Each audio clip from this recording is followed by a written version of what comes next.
এই যে এটা হচ্ছে পারগোপালপুর কেন্দ্রীয় জামে মসজিদ। এটার বয়স প্রায় 140 বছর আগে এটা নির্মিত হয়। দোতলাতে মহিলাদের নামাজের ব্যবস্থা এবং জুমার নামাজের ব্যবস্থা আছে, আর নিচতলায় পুরুষরা নামাজ পড়েন। 5 ওয়াক্তে পুরুষরা নামাজ পড়েন, শুক্রবারে শুধু মেয়েরা উপরে নামাজ পড়েন।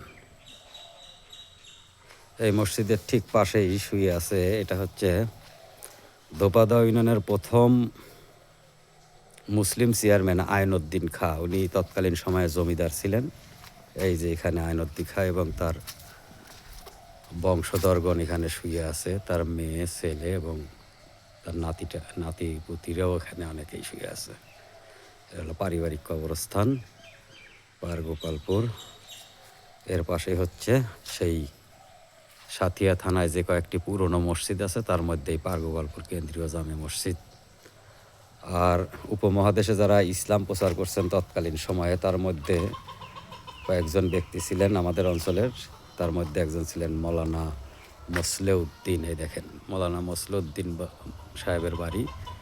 উনি বাংলাদেশের প্রায় তৎকালীন সময়ে বাংলাদেশের অনেক জায়গায় তিনি ইসলাম প্রচারের কাজে ব্যস্ত থাকতেন, বিশেষ করে ওয়াজ করতেন আর কি। উনি এই যে সেই মৌলানা মসলেউদ্দিনের বাড়ি। উনি কলকাতা আলিয়া মাদ্রাসায় পড়াশোনা করতেন ইংরেজ আমলে। এরপরে উনি নিজেকে ইসলাম প্রচার প্রসারে ব্যস্ত রাখছেন তার সারাটা জীবন। এই দেখেন। আর এইটা হচ্ছে সেই খাপাড়া, আইনউদ্দিন খাঁর বংশধর যারা, তারা যে এই পাড়াতেই বসবাস করে। এই যে আইনউদ্দিন খাঁর বংশধরদের এটাকে খাপাড়া বলে।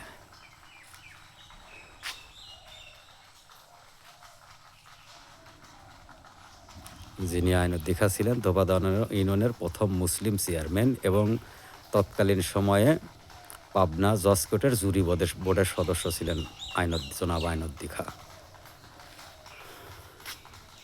আসসালামু আলাইকুম, সবাই ভালো থাকবেন।